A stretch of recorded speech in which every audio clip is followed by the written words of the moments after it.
Dear students, welcome back. As we have already discussed about the trigonometric ratios of 45 degree, 30 degree and 60 degree. Today we are going to discuss this trigonometric ratios of 0 and 90 degree. Trigonometric ratios of 0 and 90 degree से यहाँ ये meaning है कि sin 0 की value क्या होगी, cos 0 की value क्या होगी, cos tan 0 की वैल्यू क्या होगी, cot 0 की वैल्यू क्या होगी, cosec 0 की वैल्यू क्या होगी और sec 0 की value. Similarly, if we go with the cos 90, sin 90, tan 90, तो वैल्यूज क्या होगी, उसको कैसे किया जाए. तो यहाँ पे हम देखते हैं कि हमें ट्रायंगल को, राइट एंगल ट्रायंगल को ले लेते हैं. इस एंगल को हम थीटा ले लेते हैं. ए बी सी एक ट्रायंगल हमने ले लिया ए बी सी.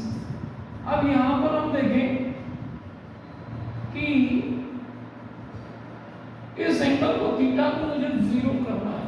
तो थीटा को जीरो करना है मतलब इस ए जो एसी आ रहा है आपका, मीन जो हाइपोटेन्यूज है ये परपेंडिकुलर हो गया और ये आपका बेस हो गया. तो हाइपोटेन्यूज को मैं यदि बीसी पे ला के रख दूं, मीन्स इसको मैं इस टाइप से लेके आ जाऊं, तो ये एसी बीसी के इक्वल हो जाएगा. और जब एसी बीसी के इक्वल हो जाएगा तो ये एंगल जो थीटा है is going to be 0 at theta equal to 0. AC और BC में रिलेशन क्या हो जाएगा आपका, मैं लिख सकता हूँ in triangle ABC where we want to do this, theta को मैं 0 पे लेके आता हूँ. और जब मैं थीटा को 0 पे लेके आ रहा हूँ तो ये दोनों आपके इक्वल हो गए, हाइपोटेन्यूज इक्वल टू बेस हो गए और परपेंडिकुलर तो पूरा 0. तो हम देखें कि साइन जो है, साइन थीटा, यहाँ पर देखें तो sine theta is equal to be perpendicular upon hypotenuse. और जब हम इसको इसके इक्वल लेते हैं तो यहाँ परपेंडिकुलर तो आपका 0 हो गया, हाइपोटेन्यूज आपका जो है BC हो गया, तो 0 अपॉन b, ये 0 को रिप्रेजेंट करता है. तो अब हमको क्या मिल गया, साइन 0 मिल गया. साइन 0 की वैल्यू क्या होगी, 0. थीटा इक्वल टू 0 कर दिया हमने तो साइन 0 0. अब cos के लिए देखते हैं तो cos थीटा जो होता है वो आपका बेस अपॉन हाइपोटेन्यूज होता है. अब यहाँ देखिए बेस आपका BC और हाइपोटेन्यूज आपका AC. और जब आप थीटा को 0 करते हैं तो थीटा को 0 करते हैं तो cos 0 जो है आपका क्या हो जाएगा, ये cos 0 ले लिया, परपेंडिकुलर और base BC is equal to AC हो रहा है, AC upon AC that is 1. तो cos 0 की वैल्यू 1 है. अब हम देखें tan के लिए तो tan theta is equal to होता है आपका perpendicular upon base. Trigonometric ratios आपको पता है अच्छे से. नाउ ये हो गया आपका AB upon BC according to this triangle. 90 degree का एंगल भी है. तो यहाँ पर देखिए कि AB जैसे कि आप इसको 0 करते हैं तो tan 0 तो आपका क्या हो जाएगा, थीटा इक्वल टू हमने 0 किया तो व्हाट अबाउट tan 0. तो यहाँ देखें कि AB की वैल्यू जो है वो 0 होगा और डिनोमिनेटर में आपका BC है तो ये आपको 0 पे लेता है. तो अब आपके सामने साइन 0 आपको मिल गया that is 0, cos 0 that is 1, tan 0 मिल गया आपको 0. अब इसका रेसिप्रोकल लेंगे cot थीटा. तो cot थीटा क्या हो गया आपका बेस अपॉन परपेंडिकुलर. अब बेस देखें ना BC हो गया और परपेंडिकुलर आपका 0 हो गया.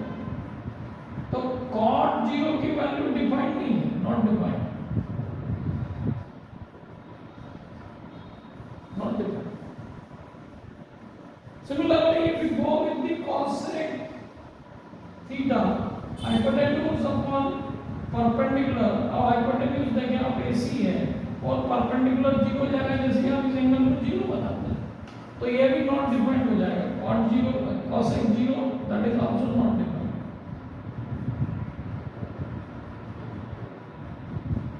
अब sec थीटा की बात करें तो sec थीटा को भी आप देखें, हाइपोटेन्यूज अपॉन बेस, हाइपोटेन्यूज आपका AC है,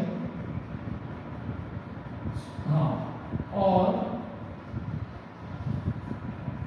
बेस आपका क्या है, ये हो जाएगा AC. तो ये आ जाएगा आपका sec theta plus going to be 1. तो यहाँ पर sec 0 की वैल्यू और cos 0 की वैल्यू मिल रही है, दैट इज 1।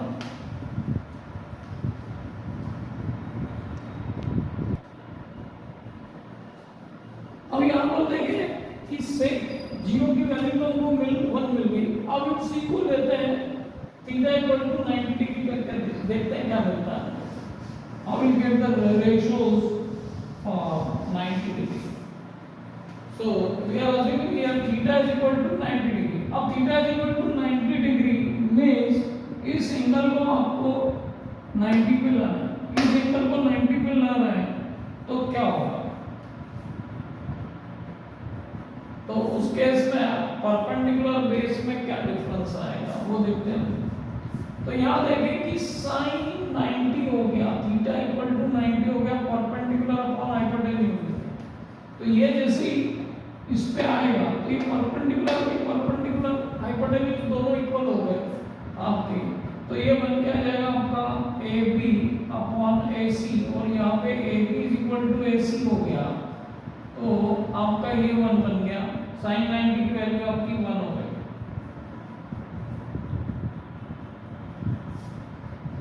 cos 90 के लिए देखें, अब जैसे इसको आप यहाँ लेके आ गए तो बेस तो 0 हो गया। बेस 0 हो गया होगा, यहाँ देखें बेस अपॉन हाइपोटेन्यूज बेस 0 हो गया, ये आपका AC का एज, तो ये क्या आ जाएगा आपका 0 हो गया। sin 90 की वैल्यू 1 हो गई, cos 90 की वैल्यू 0 हो गई। अब tan 90 के लिए देखें आप तो परपेंडिकुलर अपॉन बेस हो गया, परपेंडिकुलर आपका AB हो रहा है, बेस आपका AC हो रहा है, सॉरी BC, और ये AB तो है पर BC की वैल्यू क्या हो गई 0 हो गई, नॉट डिफाइंड हो गया, नॉट डिफाइंड हो गया।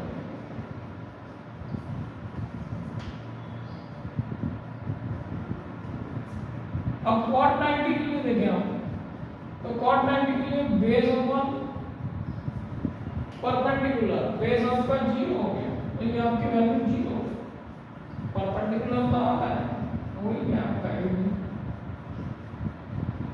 अब आप आते हैं cosec 90 पे, तो cosec 90 जो है आपका हाइपोटेन्यूज अपॉन परपेंडिकुलर, हाइपोटेन्यूज और बेस दोनों सेम होगा, AB upon AC both are equal, ये 1 हो गया।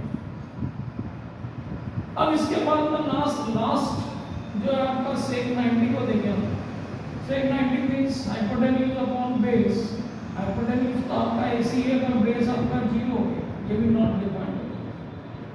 सो फाइनली ट्रिग्नोमेट्रिक रेशियोज हमने 0 और 90 को डिफाइन कर दिया। 0 मतलब देगा कोण नॉट डिफाइंड था, कोण 0 था, sin 0 is 0, cos 0 is 1। Okay, so this way we can go with the, अब ये ट्रिग्नोमेट्रिक रेशियोज हमको पता है तो हम आसानी से उनको लर्न भी कर सकते हैं, याद भी कर सकते हैं और इजी वे में आप उसको याद रख सकते हैं। उसके लिए आपको कोई ट्रिक लगाने की जरूरत नहीं। If you remember it very well then you can do the questions which is based on the trigonometry very easily, और ये वैल्यूज आपको 10th में भी काम आएगी, 11th में भी you will go with these 12th and further studies. So once you remember these basic trigonometric ratios up to 180 degree, 0 to 90 and 90 to 180 degree, then you can determine, you can do lot of things very easily in trigonometry as well as in mathematics also, as well as in physics also, because it is some questions which is using the application of trigonometry. At that time you need to do it with the help of trigonometry. So be with us, join us and try to be the master. Try to be, instead of I say, be the master of trigonometry with us. So we'll have more trigonometric questions. Do join us, do subscribe the channel. You will get more questions on trigonometry as well as on mathematics of class maths. Thank you.